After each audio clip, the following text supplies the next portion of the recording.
understand. Freedom has many difficulties, but we have never had to put a wall up to keep our people in.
Welcome to the Leo Zagami Show with Leo and Christy, Saturday, June 21st. How was your solstice, wherever you are in the world? It was the summer solstice, huh? Yeah. And there is, of course, those people who do good rituals and people who do evil rituals. We hope that you understand there is always a dark side, but we try to defeat it in this confrontation between good and evil. The Zagami Show wants to be on the good side, and today we will be talking about another Iranian lodge working with the CIA in Washington D.C. currently for regime change. We're going to be talking about this delicate topic also because Steve Bannon on Thursday had lunch with Donald J. Trump. And when he came out, he simply said, Benjamin Netanyahu needs to finish what he started.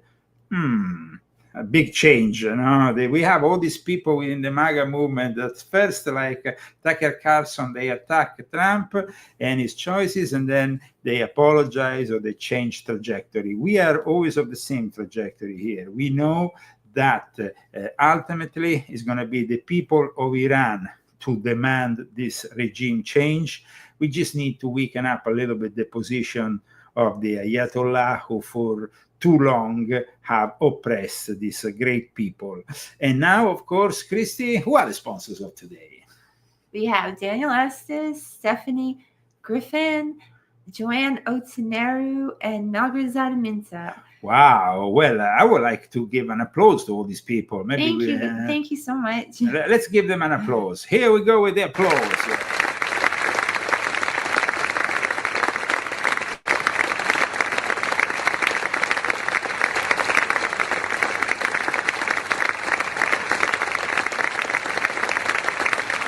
I always use it on my Italian show, this applause moment. I know. Okay, welcome to the Leo Zagami Show. If you want to become our sponsors, you can do it both anonymously or publicly. You can just let us know with a note. GoFundMe and Cash App are the two methods that we use after we've been banned from using PayPal for too long now, so that's a long time ago. We had problems with Stripe, but we never had problems with GoFundMe, which we highly advise you use. And if not, we have also Cash App. We know that Cash App is available only in the United States and in Great Britain. So maybe we are followed worldwide. We know there's a lot of people who are following us currently. We had a lot of people following us for our very interesting episode of last Thursday. But today, of course, we have another very interesting episode because things are on the move. They're very, they are, there's a moving fast. They're moving fast. Yes, they're moving fast. A couple of B-2 bombers have been moved to Guam. Actually, 6. They are on the move, and from tonight, there should be actually a big change with this general who is in charge. I want to show you who is the general in charge. Christy usually is a good judge of people after she sees them. This guy is called Michael Kurilla and Eric Kurilla, and he is the 15th commander of the United States Central Command, who is going to be in charge of operations together with, of course, our commander-in-chief, Donald J. Trump, if and when we start getting directly involved, which seems highly likely. However, there has been people, like I said, critic of a possible regime change. Ultimately, it's going to be the people of Iran who have to decide what to do. And this is very important. This is not like some, third world country with no culture that you can just bring in some kind of puppet government. This is Iran. It has a millenary history. It had constitutional monarchy already brought into place right at the start of the 21st century, back in the Qajar dynasty era between 1905 and 1910. I think that was the period.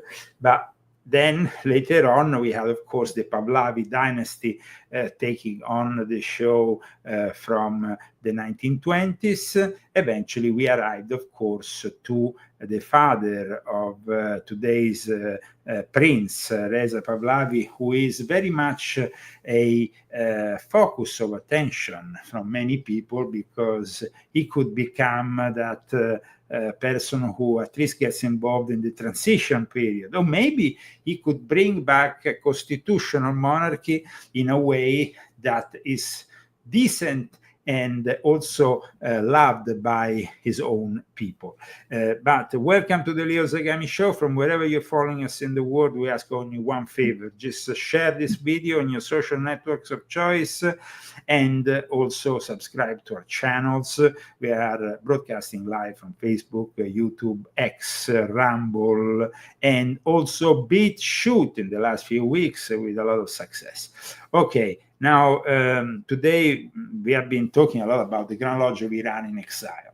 But what happens is that we have also another very influential lodge, which we'll be discussing today in our show, a lodge that emerged in the early 90s from a schism in the Grand Lodge of Iran in exile, a little bit like it happens, in other Masonic situations and obediences. A schism is always around the corner, especially when there is some controversies. And in this case, they didn't really accept the result of the elections. It was, I think, 1992. And at that point, they went and asked the Grand Lodge of Washington of the District of Columbia to charter a Farsi-speaking lodge, which will become also a very important reference point for the Iranian community. They are, of course, still referring to their lodge as the Mother Lodge, the Grand Lodge of Iran in exile. But now, as you can see, Grand Lodge of the District of Columbia. And this was the first lodge chartered by the District of Columbia in nearly 50 years. And as you can see, at the center, we have the symbol we have been discussing on Thursday, which is also used by the Grand Lodge of Iran in exile. Mer Lodge number 90. We will tell you the story of this important lodge because behind this lodge there is a gentleman who is working as a trade union for many decades between the Pahlavi and the C.I.A. and has been a guy very active in Freemasonry, but also very active in Voice of America. Voice of America is, as you know, that a propaganda mouthpiece of America used abroad, often also for psyops of various kinds.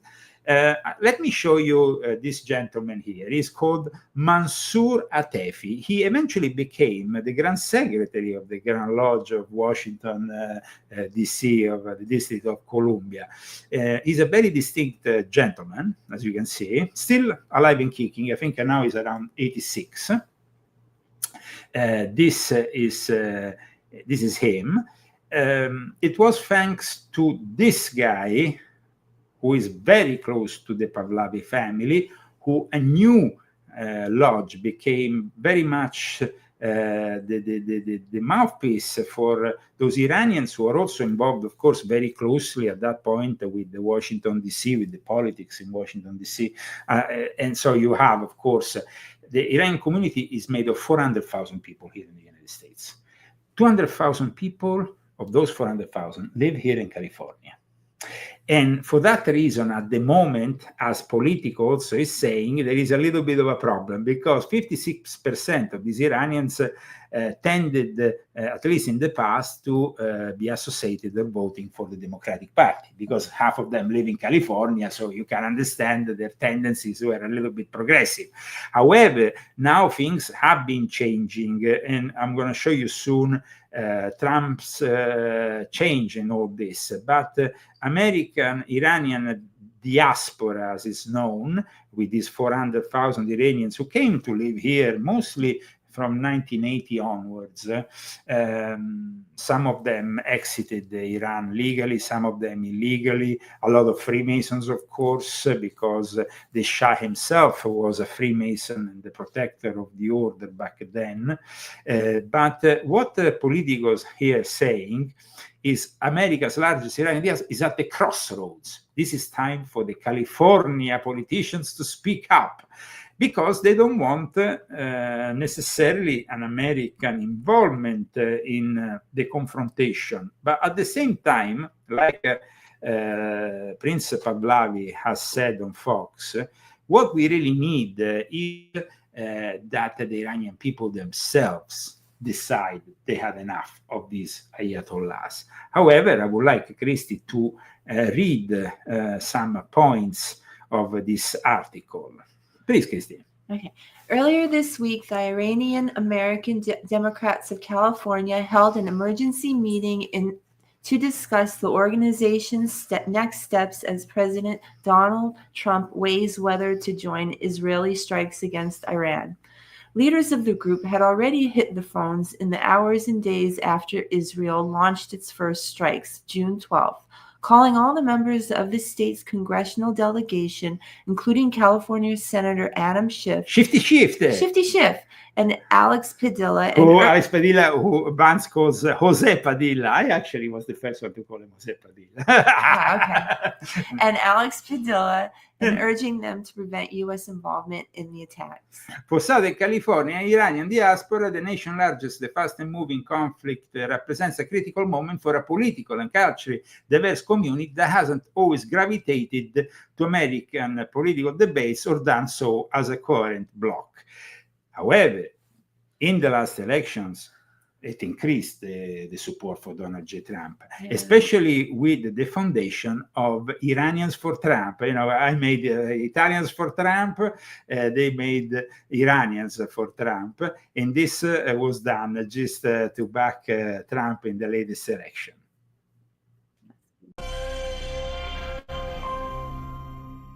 And joining us now to talk more about Iranians for Trump is one of the organizers, Sarah Raviani. Thank you so much for joining us, Sarah. Thank you so much for having me. It's a pleasure to be here. Likewise. Sarah, so what is Iranians for Trump? Iranians for Trump is a movement dedicated to mobilizing the Iranian American community to support President Trump, because we truly feel that our community really needs to get engaged in the political process and really get involved, and we think that President Trump is the best option for our community to support the policies that we want and we need for freedom and democracy in Iran and for protecting and safeguarding American national security. So that's interesting, freedom and democracy. Iranians for Trump. Or what do you envision then for the future of governance in Iran? What would that look like? I would hope to see something that's reflective of what the Iranian people want and they desire. And it's really hard for me to say as someone who's living on the outside what exactly that should be. But I feel, the Iranian people have been so silenced for so long, and they haven't had true representative government. And so whatever they want and desire is what I hope to see for the people of Iran one day. And I hope that just like we vote here and have democratic values and rights, that could be a possibility for the people of Iran one day, because I think that honestly they're more than capable of it. So Iranians for Trump is then all-encompassing. It's not necessarily a monarchy or a republic, or you're not advocating for a specific type of governance. Exactly. And have you ever met President Trump? I have not, but I saw him last night, and it was incredible, and it was so energizing to hear how he rallied the crowd, and especially being that it was an Israeli-American conference that he was speaking to. A lot of the Jewish community tended to vote for Democratic politicians, and to hear the crowd just erupt in excitement when he entered the room was absolutely incredible, because we're seeing a huge shift in not only the Iranian community, but also the Jewish community, the Israeli-American community, and so many other immigrant diaspora. Interesting, the necklace, somebody pointed out, and it seems like it is referring to that symbol that we discussed. Is it? Yes. Is she part of that lodge? No, but maybe she is definitely familiar with that symbol, because it seems, that's not a coincidence. No. We discussed this symbol on our latest episode we did on Thursday. So if you want to refer to that episode, we went really deep on the Grand Lodge of Iran, their Zoroastrian beliefs, and also the belief that Ali Khamenei, who is now hiding like a rat in a bunker, nominating his successors because he thinks that he's going to become a martyr. That is the thing, I mean, at the moment, he's ready to die for the cause. In fact, the Times, the English Times, published this article, which is typical of the Brits, of course, we're talking about the British Times and not the New York Times. I look into the eyes of Ayatollah Khamenei. He was willing to die as a martyr. Wow! And but Christy, here, can you read this? Iran's supreme leader has lived frugally while leading a hardline theocratic regime. If this is his moment of truth, he won't go quietly, unlike other deposed rulers. Apparently, he's protected by a unit that wasn't even known by the Revolutionary Guard, a unit that nobody knew about. It was a mystery, and suddenly it appeared out of nowhere. These possible assassins or descendants of the assassins, maybe, really? guarded by a unit no one knew about. Let me take off this. And it says here, Iran ruler has entrusted the survivor to a previously unknown group of vetted bodyguards over threats of his life.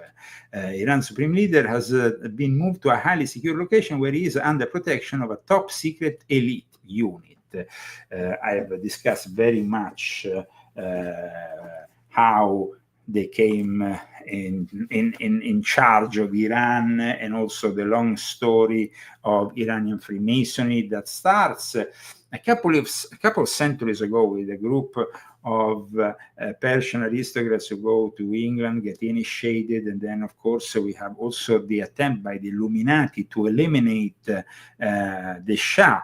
It was actually a disciple of Jamaluddin al-Afghani, who everybody claims Jamaluddin al-Afghani being this father figure for for the Salafi movement and for modern Islam is a Sunni, but in reality his real name was a different name. He was hiding under the name Jamaluddin al-Afghani because he wanted to be a Sunni in the eyes of the Sunni, but he was actually born in Iran, Persia, and he was a Shia. Jamaluddin al-Afghani is a figure which I discuss very much in my book, Christy. You remember, you have been editing this book, so of course you remember. He looks very much like the ultimate turban man, the ultimate Taliban, because I guess he was going for that look, for the Afghani look, you know. And in this, you can see here, though, even in the Wikipedia, it says Jamaluddin al-Afghani, known as Jamaluddin Asadabadi, commonly known as Al-Afghani, was an Iranian political activist. But then, you know, when it comes, and also very interesting, his follower, Mirza Reza Kermani, was successful in assassinating the Shah, Nasser al-Din. And we know that the Illuminati wanted to eliminate already the whole imperial structure, the Shah. And so already with the Qajar dynasty, Nasser al-Din, they started this whole thing. Welcome to the Leo Zagami Show. People are tuning in from all over the world. We have people, of course, on BitChute, people on Rumble, people that are tuning in. And I will suggest, guys, volume 10 of my confessions, because this book is really regaining notoriety. It's a book that is entitled Islamic Freemasonry and the Secret Societies Behind the Eternal Conflict in the Middle East. And it's a book, a 5-star book that received praise even from the people I criticized, even from the Sufis or the Muslims. They couldn't find anything wrong with it. They couldn't debunk it because I stick to facts. And those facts are enough, guys. So somebody is asking me, do you support the Shah's son regime change? Well, guys, I support anything. Anything is better than the Ayatollahs. However, the problem now is that Russia they own a lot of money to Russia. We talked about those 5-6 billions now when I discussed it on Thursday, but apparently in the last 2 or 3 years, Russia has invested another 3-4 billion. Oh no! So I mean, they and even more money. There is. They want their money back. The Russians want their money back. And that is really, I mean, if you think that Trump, when he discusses with Putin this whole thing, he's going to discuss, I don't know, what kind of ideology or change of whatever. It's just about the money. And plus, then you have the other interested party, the Chinese, who get all their oil cheap from Iran. Yeah. They also want their thing. So now, deciding the future of Iran is Trump, Putin, and Xi Jinping. Europe wanted to somehow Europe felt they could come in and bust into the whole thing and say, we want to like France or something. no, they actually invited all these leaders. There was the Iranian foreign minister, and they thought they could have a say.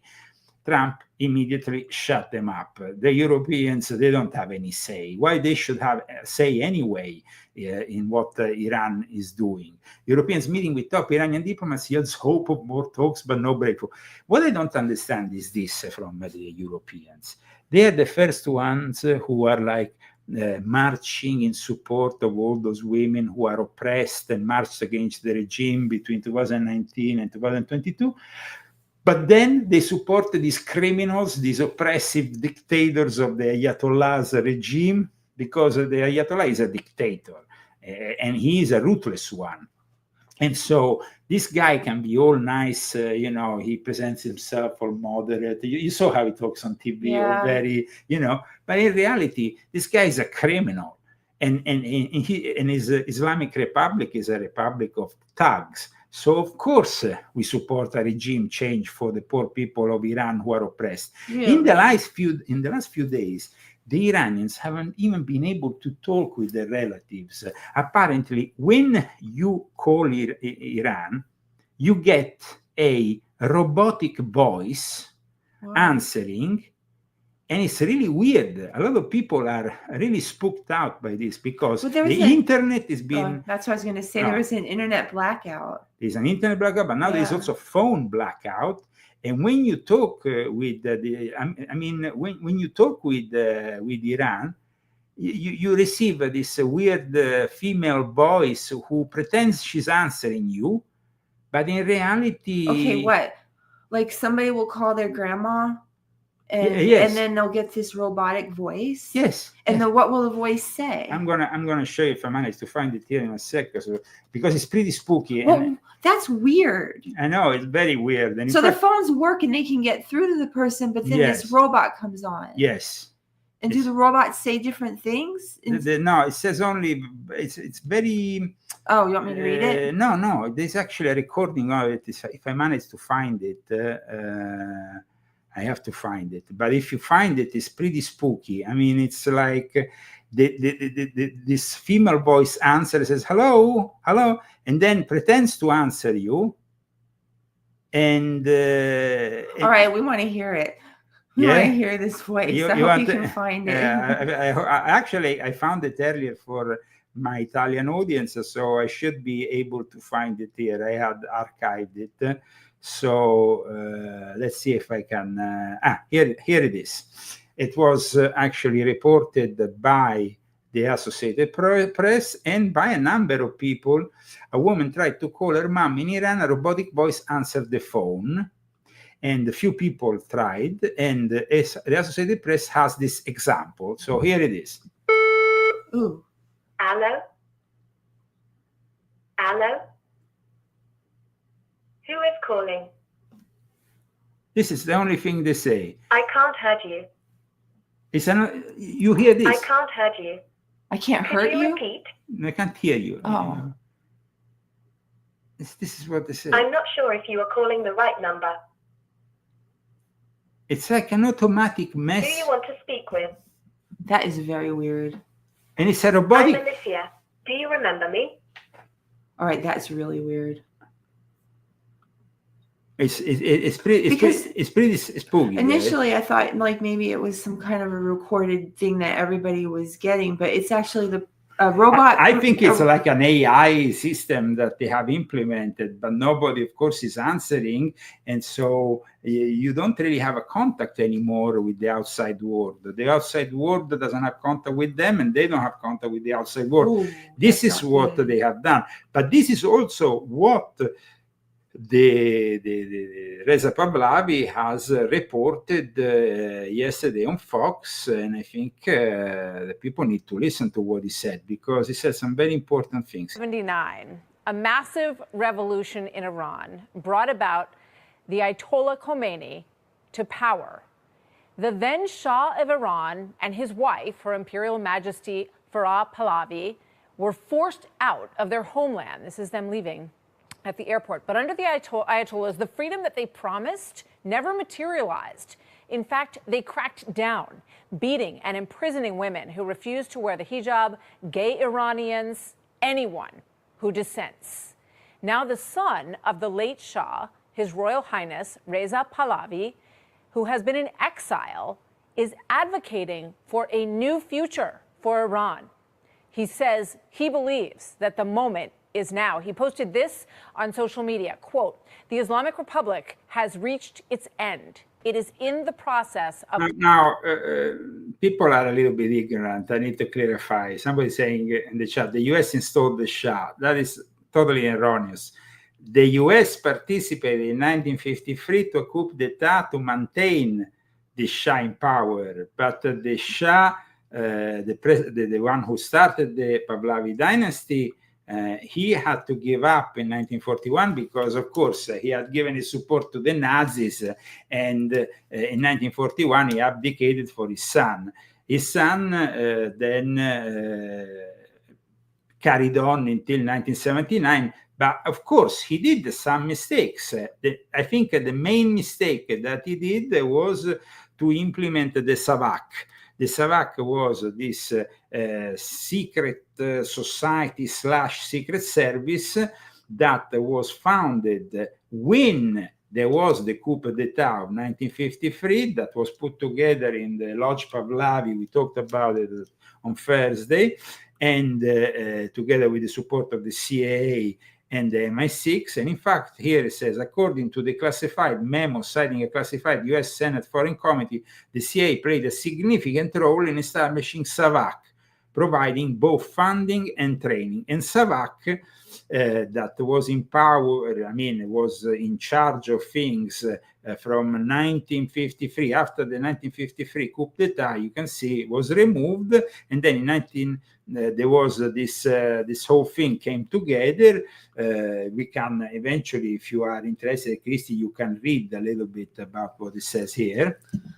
A U.S. Army colonel working for the CIA was sent to Persia in September 1953 to work with General Tamar Bakhtar, who was appointed military governor of Tehran in December 1953 and immediately began to assemble the nucleus of a new intelligence organization. Okay, so here it's not the Shah. His tradition goes back hundreds of years. You can't say the CIA has placed the Shah. Guys, I would like to correct people when they go out of control. The Shah made SAVAK with the CIA, and that was a big mistake. And in fact, I strongly suggest, but of course he knows that already, that this new Shah, if he eventually gets in power in Iran, never to adopt any of the methods. But guys, we are criticizing. I was discussing this with my Italian audience yesterday about the SAVAK, because in Italy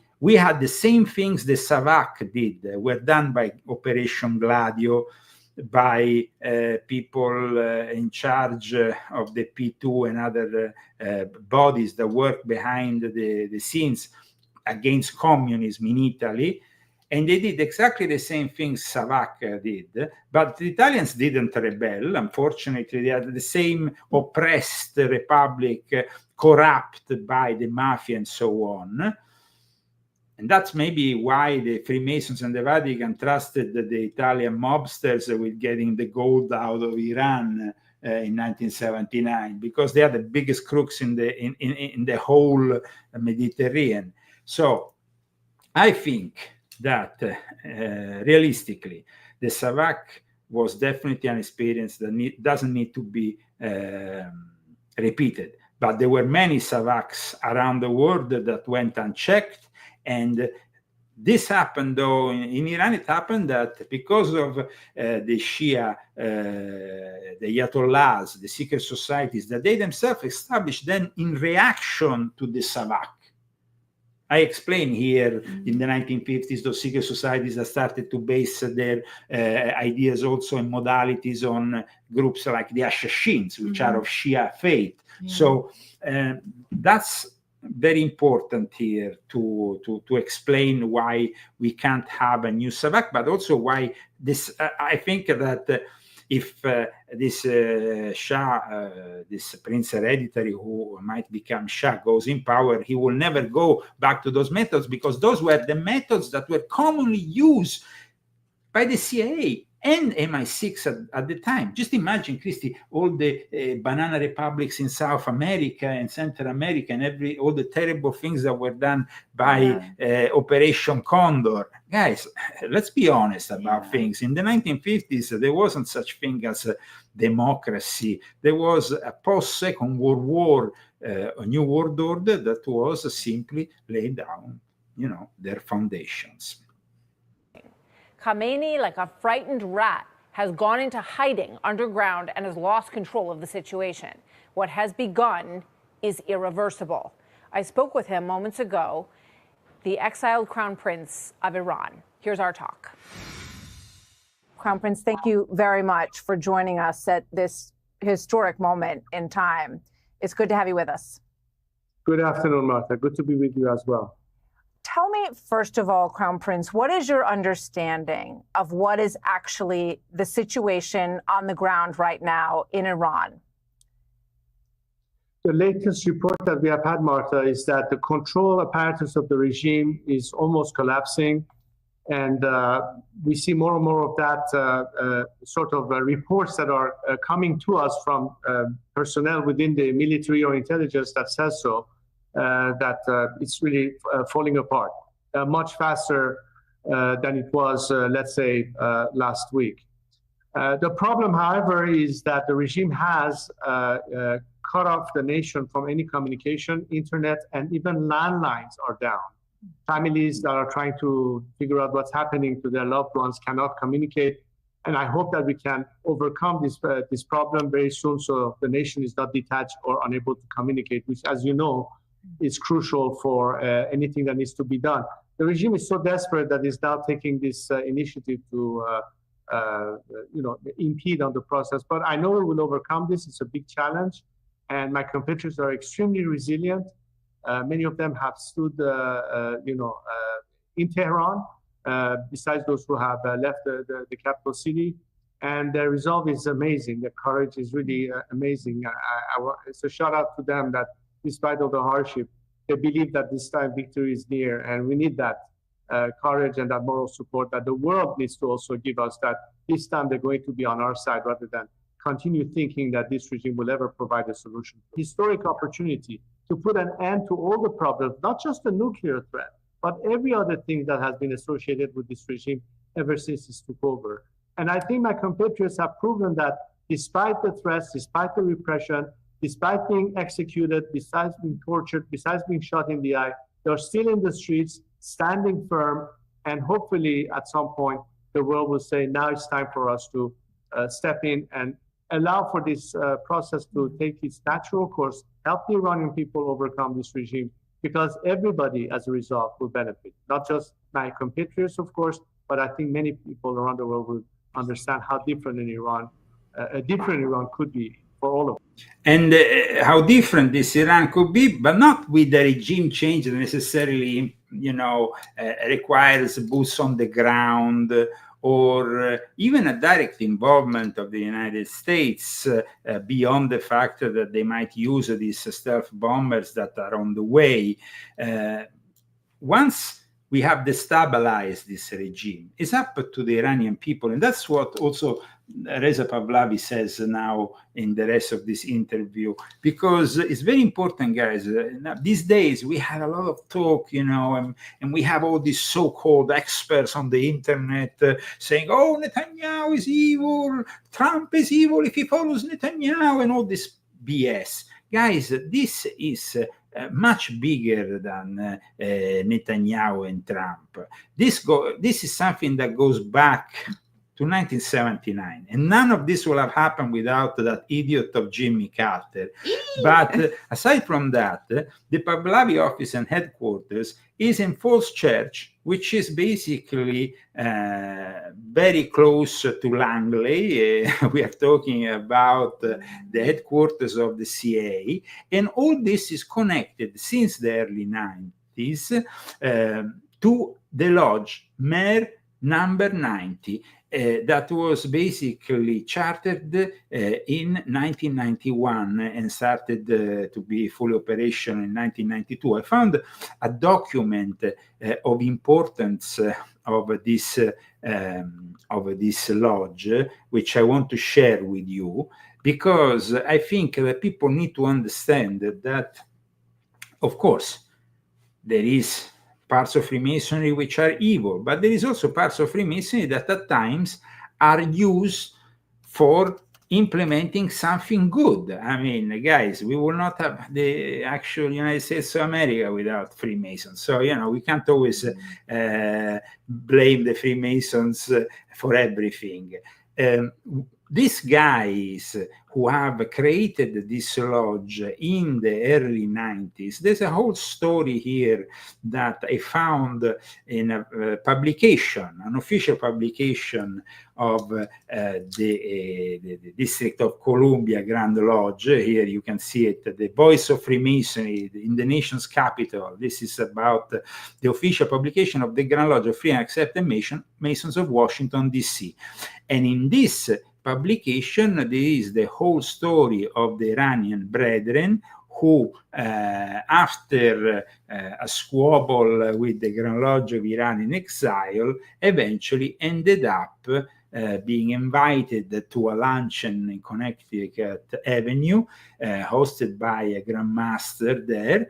And then this Grand Secretary, this guy actually, who is then later on became a Grand Secretary, he is one of the founding members of this lodge with other Iranians. But like I said, these people are connected also with the C.I.A. We talked about the fact that on Thursday the protesters were shouting Khamenei Zahak. It was because it was filtered from people within Iranian Freemasonry to the protesters. And of course, the guy who is most the one who is more known and more involved is the guy who has given birth to this lodge, who is very close to the Pahlavi family, and his most worshipful brother, Mansour Atefi, which we're going to go and see, who is also the he also has become a grandmaster of the tall cedar, as they call him, in this order. Cedar. Tall cedar, yes, in this order of the supreme forest of cedars here. You see, they wear a funny hat. And this guy here, born in Iran and educated, you can read a little bit because this guy is one of the people who has been more involved in this possible regime change. Please, Christine. Okay. Grandmaster 2000. Born in Iran and educated there and in England, most worshipful master Brother Hatefi holds a combined bachelor's degree in law and political science and a master of business administration degree. About 20 years ago, he came to the United States. Remember, this was written in 2000. He's still alive. He's 86 now. He's still alive and kicking. But this was written in the year 2000. About 20 years ago, he came to the United States in search of a new beginning away from his native country. An alumni of London's School of Economics and Political Sciences, he pursued advanced studies in the field of economics and and a field of freedom of information at the George Washington University. 5 years ago, he married his lovely lady, Farah, both of whom enjoy a high degree of popularity. The Voice of America, where they both work as international radio journalists, takes advantage of their linguistic abilities by using their talents in broadcasting to foreign countries. A Master Mason of Iranian Masonic tradition and a past master of Atef Lodge. Atef Lodge was one of those lodges that were born with the Grand Lodge of Iran in exile. Then, like I said, there was a squabble after a election that went a little bit in the wrong direction, and so then they went and chartered the charter of Mer Lodge number 90 in 1991, and he was a founding member of it. Mer Lodge was the first lodge to be consecrated in this jurisdiction in almost half a century, and became really the first of a series of bilingual lodges that were then inaugurated by the Grand Lodge of Washington, D.C. We are giving you these insights because it's very important. This guy is the main collaborator of Pahlavi, so I wanted to introduce you to the behind the scenes. No? We're lucky that you have all of this Masonic knowledge, I guess. Knowledge. I have a little because you were initiated. And I'm not a Freemason anymore. I'm not a Freemason anymore. Christy, you were initiated, so you're always a Freemason. I don't consider myself okay, but that's okay. But in any case, what happened was this. You know what ritual they use in this in the Grand Lodge of Iran in Exile? They use a ritual in Farsi, which is the emulation ritual. Emulation is used basically by the United Grand Lodge of England. At the end of the 60s, when they eventually chartered the Grand Lodge of Iran, that later on became the Grand Lodge of Iran in Exile once they fled Iran, they continued to use this emulation ritual, but this is an English ritual. Nobody uses it in America. So then they had to go through a whole thing about the dispensation of using this ritual here in America. And it became a big thing until the Grand Lodge of Washington, D.C., or District of Columbia, approved the use of the emulation ritual in Farsi. So they are using the English style ritual. Of course, they have later on, they participate to the higher degrees. Some of them do it, of course, following the Supreme Council that is operating also connected to the Grand Lodge of the District of Columbia. There is, though, also a Supreme Council, as we said here, in Santa Monica of the Grand Lodge of Iran in Exile, which they still consider their mother lodge. I wanted to show the website of this Mer Lodge because it's very sophisticated and very technologic. I found it very sophisticated and very technological. This is the lodge, Mer Lodge number 90, Washington, D.C. About Mer Lodge, you have the whole story of this lodge. They have a whole motto. Yes. All right, maybe you answered this before. I wanted you to read this, by the way. Many Masons are aware that there have been an unusual. Let's start with this, the history. Many Masons are. Okay, let me do it. Many Masons are aware that there have been an unusual number of new lodges in Washington, D.C., and that the lodges themselves are unusual in nature. Curiously, what has ensued in Washington has connections with the history of Masonry in Persia, now modern Iran. And here it gives you an insight on how the Iranians started becoming Freemasons in the early 19th century, how they arrived, of course, after the Islamic Revolution here in America, and how the Mer Lodge was consecrated in January 1991, and it became then a very influential lodge, and this lodge influenced then the birth of many other new lodges under disobedience. Anyway, my question is about President Trump. Yes. And I know that we answered that we know that he was not a Jesuit because he went to the school and everything. Yes. Is he a Freemason? He has been very close to Freemasons who might have even appointed some honorary degree to him. I don't have any confirmation that he was ever an active Mason. I think a lot of people wanted to know that. So yes. But this Mer Lodge, which we have just showed you also the website, is the lodge that now, because after many years it went back into, now that the Grand Lodge also of Iran Exile has a full recognition with the Grand Lodge of California, and of course the Grand Lodge of California then has full recognition with the District of Columbia and everything. Now that things are working, they're working all together, and they're using Mer Lodge apparently as a lodge that filters some of the requests also with the political world in Washington, D.C.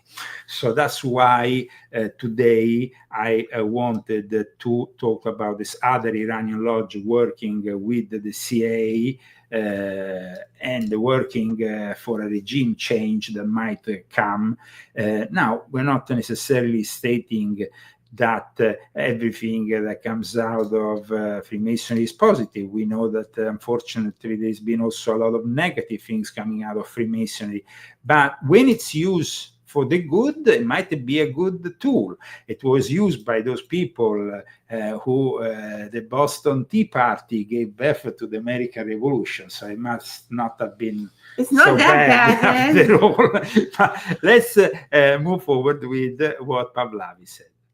We know that President Trump is currently considering the use of a bunker buster bomb on the Fordo facility in Iran, which is believed to have a nuclear facility buried deep into the ground. What would you say to President Trump as he considers that option? One of the concerns that often is associated with hitting nuclear facilities is the risk of radiation. That could be something very important to contemplate. I hope it doesn't get to this point. I think there's enough damage done to the regime without having to take it to the next level. But if the objective... You see what he says? Mm-hmm. I mean, this is very important for all those people who have been also following Steve Bannon, Alex Jones, and all the alarmism. We are at the end of the world with Netanyahu, blah, blah, blah. By the way, Steve Bannon seems to have changed his tune after having lunch with Trump. What are you going to do now, Alex? You got to change your tune too. No, Alex has already changed his tune. Oh, that happens all the time. Yes, and now today Alex has said that he's sure that Iran has the possibility now of materializing a nuclear bomb, so we have to stop. Oh, of course. Now he Alex, understands. I'm glad that you have understood, Me but I too. would strongly suggest, my dear Alex, as you are a friend, to read this book, Volume 10. What? He's not my friend. Well, but he's my friend. I mean, I've been working Well, with... you need better friends than that. No, but in any case, Alex has always been very courteous, and I've invited many times on his show. Also, to promote, by the way, my latest book, Volume 12 of My Confessions, which is the book on the Luciferian court of the Jesuits. On the Jesuits, it's a very important book, guys. And today, I wanted, before we move forward, maybe with Pahlavi, the rest of his speech, also point out that the Pope has discussed the dangers of artificial intelligence earlier today. Who knows if he's sincere or not? For this regime to completely collapse, the better element, much stronger than a bomb and much more effective, are the people themselves. I'll tell you something, Martha. In the past 48 hours, and of course even before that, but especially as a result of this latest campaign, many elements within the military have reached out to me. They're communicating the fact that they're ready to defect, they're ready to peel away from the regime, they're willing to join with the people and demonstrate that to the people. Some elements within the intelligence sector, as well as the bureaucratic setup. We are seeing more and more defections beginning to take place, which is something that I anticipated and I have called for, because they realize that it's pointless to stay there and try to defend a regime that doesn't care about the nation, that doesn't care about our country. And there are, at the end of the day, some proud nationalists. They believe in Iran's territorial integrity. They believe that their job is to protect the nation, not to kill people under the regime's orders. So this element is one of the factors that is beginning to happen. I hope that in any consideration that we have, including President Trump, he realizes that this is something that is beginning to become more and more tangible. So I think a strategic pause might be required at some point to allow that process to demonstrate itself and allow the regime to start falling on its own weight, so to speak. And we are living these moments as I speak to you right now. So I hope it doesn't get to a point that we have to go even further. But again, I'm not a military strategist, nor am I an advisor to the president. I'm just telling you that Iranians would hope that instead of our country being targeted militarily, and as painful as it is as a patriot to see that my country has been attacked, and I've always thought that we should try to avoid at the most possible such confrontation, just because diplomacy has failed, and instead allow for the process of change at the hand of the people themselves to take place. He's saying very good things here. Allow the process of change with the people of Iran. Guys, including Alex, including Steve Bannon, including everybody else, please listen to what Reza Pahlavi is saying. We need to just stay out of it. I mean, we can encourage this regime change, but ultimately it's the people of Iran who will have to take these ayatollahs out. I mean, we can help them. And of course, I'm sure that now Khamenei is really scared. He has already nominated all his successors, saying that he's ready to be, martyred for the cause. I mean, they love that in Islam, especially in Shia Islam, to become martyrs of the cause. But in any case, I hope the future of Iran doesn't include fundamentalist Islamic people. And in the past, I remember decades ago, there was a website I used to collaborate with, Rents.com, that published an article in which they were saying, the Masons are anti-Islam and want to remove all the religious leaders from Iran because they are against religion. Well, if religion is Shia Islam in the version portrayed by the Ayatollah, well, thank God they want to remove it, because they are sick in their heads, those Ayatollah. Demons. And I tell you guys, I had many Iranian friends in my life. So I can tell you really how things are. I have even Iranian blood. People say Zagami is an Iranian surname. One guy came to me and said, it means he who works hard for God. because my ancestor was Ali Zaham. But the thing that I have Shia because they actually dominated, the people of Iran dominated You have these Sicily. eyes, though. You They definitely dominated Sicily, no? You have these eyes, these dark eyes. I could see you with I could totally on. If I put I'm a not going to turban, say it. I was going to say it. I could pass for Ayatollah Khomeini. You could if I put a turban on, ride a camel, But and all that. Don't mix things up. We're talking here about Persians, not Arabs. But in any case, No camels then. The Fatimids, they were Shia, and I wrote about in volume 10 of my Confessions, guys, because this is a very important book for those who know and want to really know what is going on. Then we have, of course, my latest book, volume 12, which is History, Secret Societies, and the Politics of the Jesuit New World Order and the Luciferian Court, which is also a very important book. But let's go back to Pahlavi. They consider that as a critical factor, as opposed to our only option after failed diplomacy is further military strikes. Understood. So you would not want to see the United States use this bunker buster at Fordo. Is that correct? You would discourage that. Well, I hope that as the regime is crumbling, is that enough of a factor to have neutralized it sufficient that it cannot do anything harmful, at least in the immediate? Because the whole argument about striking is because of the imminence of the regime's threat. But they've been completely dismantled. The apparatus of air defense, the apparatus of retaliation is almost taken out. So I think that sort of pushes back a little bit the envelope, which would allow sufficient time for another phenomenon to occur, which is the one I just explained to you. Allow the Iranian people to overcome this regime, help them do that, because that option is always on the table. But what's the rush here? People are to them the ultimate factor. That's what scares the regime the most. So the more the people are empowered, the quicker we can reach that end. So you have said that you don't seek power, but you are ready to fulfill a duty if called upon. If the people supported or asked you to return as Shah for a period of time during transition, would you be open to that option? I don't think I need a title to perform as a transitional leader. I think the reason people are looking for me to play that role is because of their confidence in me, their trust in me, and I think to a great extent the track record that I've demonstrated in the past 44 years since I've begun.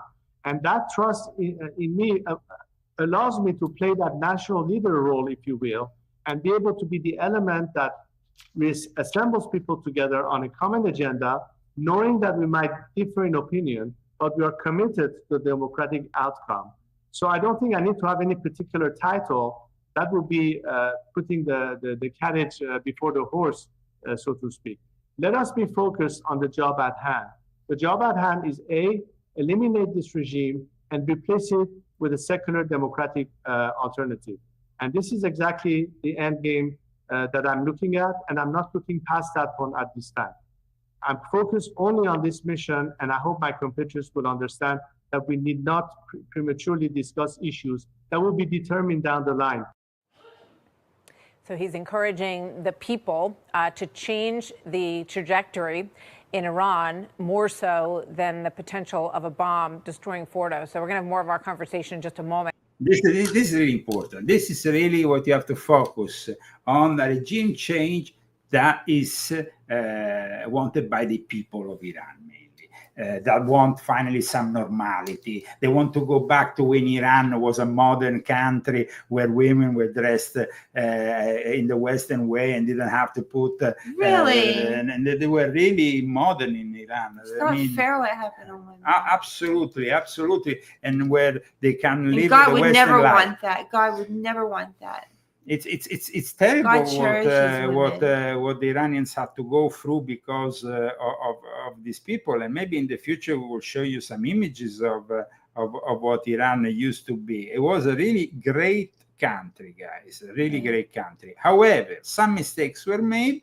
I'm sure that Reza knows very well that not repeat the mistakes made by his father, but also his father said, to his son, you have to carry on. I place in you, he actually wanted that. He really wanted his son to carry on and to become his successor. So I wish him well on that. There is people who say, no, because he's not strong mentally enough. He's not, he doesn't have the, even Patrick David was, like I wrote in my article, doubting maybe that he could be really strong enough to take on that role. I think that, one thing is a guy, a 20-year-old guy, whose father dies and who suddenly finds himself in a foreign land and declares himself king, of course, with Jimmy Carter opposing the whole thing, and then and then at the same time they were trying to place another member of the family also as an hypothetic. I mean, he was very young, and so he made some mistakes initially, maybe, now he's, of course, a guy who has an experience. And even in 2001, when he was actually pushing for a regime change, he was probably a guy with less experience than he is now. I mean, he is 10 years older than me. I know what it means to have experience. And I think that his years here in America in exile have prepared him well for taking on that role. Don't you think so, Christine? Yeah, well, people don't have to stay the same. People can change. God gives us that ability to be able to change ourselves with his help. So, I mean, change. He had the blonde Swedish model, and then he had this, but then he got married, and then he brought up a nice family, and then, I mean, like I said, he is a guy who has lived also a very difficult experience, because to become a hereditary prince in exile is definitely a very difficult experience. So, and I'm talking to you from a personal point. I'm in exile myself in a way, but now I have found a new country and I am American. But initially, in 2019, I was also a man in exile. Yeah, you were. We didn't know if we were going to be able to stay, even though I'm American. We just didn't know. You just don't know. You have faith. And we have faith, and we kept pushing forward, and we have faith, and we prayed. And thanks to all of you who follow also our show, we made it possible with all my books and everything to make for myself here a living in the United States, and finally through my success also as an author, I demonstrate to the immigration authorities that I was doing better. Well, like with my experience with you, that I noticed that there's something that happens when something's changing with us, and it's almost like I felt it in when I met you in 2009. It's something changes inside of you, and then like in 2019, something changed inside of us, and it's like it was like almost like an automatic thing where you go through each thing that you have to do, and you keep pushing forward, and you keep focus and vision, and you don't get distracted by anything else, because there was so much distraction in that time, from COVID to insurrections and everything else, and everyone was distracted, but we had to stay focused, and we couldn't do a lot of things that we would have liked to do. Like we had to we don't have a social life. I mean, and so when we met people, we couldn't hang out, and we couldn't like stay out late, because it was so important. You put this thing in front of you that's so important, and then you focus on it. And so like in the books also are the same kind of thing. It's like you put all of your heart and your focus on these books. And even if people aren't seeing it right now, we have so much faith and vision with these books that I know that people will see someday the bigger picture in all of it. Thank you very much. Just want to straighten up a couple of people in the chat. Yes, Reza is 65, not 86. 86 is his main helper in the Mare Lodge we discussed today, which is this gentleman here, who we have been discussing because his brother Mansour Atefi, who's been one of the main helpers of the court in exile. We wish them well, really, guys. We wish them well because, in any case, I think that Iranians abroad, all the Iranians I ever met in my life, most of them in exile, they were always eager to go back, and they couldn't go back. So a lot of people, you know. And we know what that's like too. Yeah. And you're still being persecuted in Italy, and you know we're taking a higher stance on it now and fighting because he's not able to go to Italy without a bunch of persecution. At the moment, I've asked personally myself help to the American ambassador in Rome to see if I can go and visit my mother, my friends, the people who what are kind of grown bullshit up. is that? I mean, this is crazy. I mean, Italy is supposed to be a democratic country, but we know that they're far from it. That's why I'm really happy that Trump has got Europe to shut up also in regards to this whole thing in the Middle East. They are really the worst scumbags at the moment, those the European Union and the people who belong to it, because they have not rebelled to what is clearly becoming an oppressive technocracy in Germany, in Italy, in France.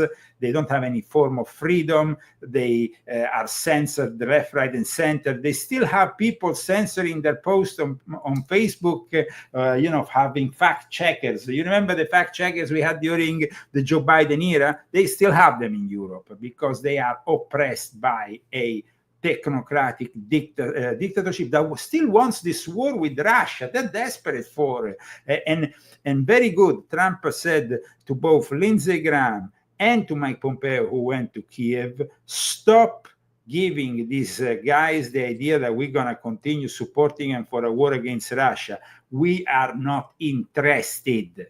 We don't want that kind of thing. So, guys, today me and Christy made a couple of pizzas. Now, in the last few weeks, couple of weeks actually to be precise, I have become the pizza topper. I've decided that Christy needed a hand to... You decided, he decided. I decided. He decided. So this is my second margherita pizza. Mm-hmm. So you make the base. Explain that you find the base that is that's the crust, and it's pretty dang hard. So and it's the hardest part. I'm just the guy who puts the toppings on, and so. But that's very important too. That's important too. You have, of course, the recipe to make this great pizza. The Zagami family cookbook. That was very good. It was such a great margarita. Yeah, it was such a great margarita. You like this margarita? Eh? Yeah, it was really good. I mean, it was very good. I like the fact that we can divide, because actually I said to Chris, in Italy, in the pizzerias, you have the pizza guy, the guy who makes the actual, like you, the dough, everything. And Christy teaches you how to make the whole process here in this book. But then you have also the guys in charge of the toppings. And so I became the guy in charge of the topping. Somebody says an egg on top. Well, an egg will have been. Christy doesn't. I like the egg, the boiled egg with then a piece of prosciutto, a piece, a little olive. One day I'm gonna force you to do. I like it. I was in Italy and I don't want it. Yeah, but I like it. But you in any can case, like it and eat today this is my other choice of pizza that I made. Can I show you? Yeah. This is the other pizza, Christy. This is another pizza. I made the toppings, peppers, and artichoke. And this was good too, no? Yeah. I miss my pecorino. You wanted a little bit more pecorino in the base. So okay. It was good though. But next week I'm gonna blast.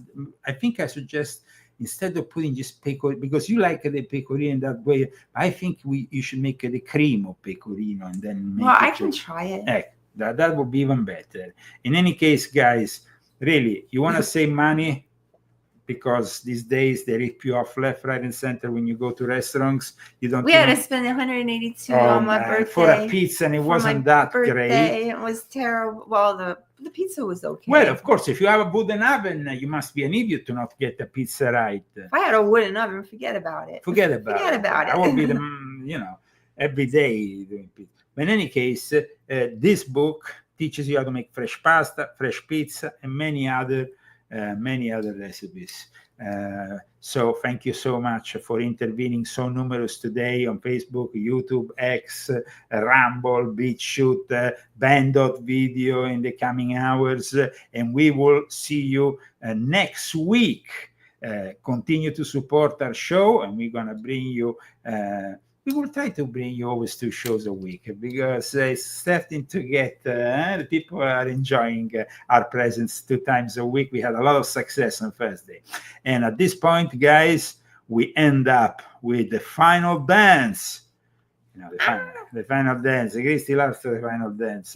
You know how it is. The final dance thing starts flowing around here. I dance all over the place. Chairs fall, things. Well, the music is the music of Vincenzo Viceversa, who is the author of these fantastic book covers, which are genius. And he's also somebody who produces music. The video is instead made by our friend Albert of Telepandemia. We see you soon. Don't miss the Leo Zagami Show, the best In show on that time, Facebook. our world has taken so many steps in the wrong direction. Moving.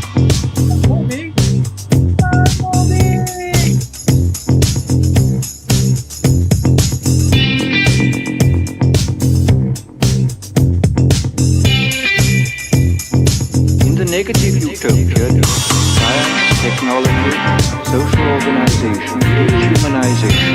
In the negative utopia, science, technology, social organization. Who are the sponsors of today's show, Christy? Who are the sponsors? Stephanie Griffin and Daniel Estes, Joanne Osinero, and Nadia Zarminka. Thank you! Bye,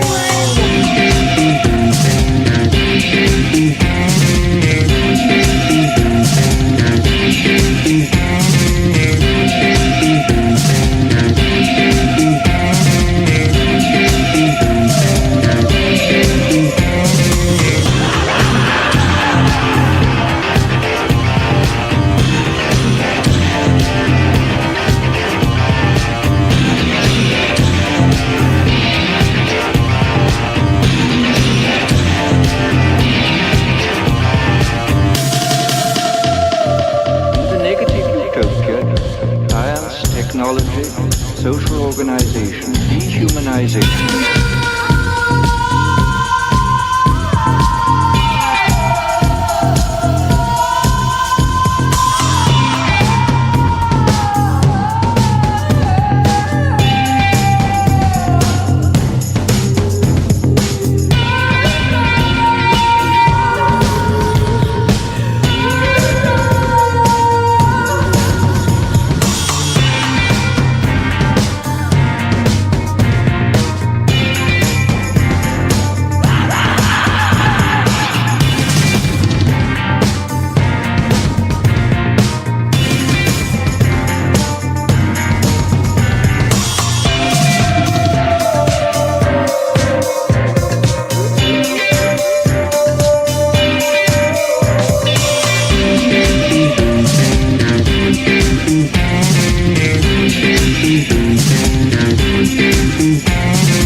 Technology, social organization.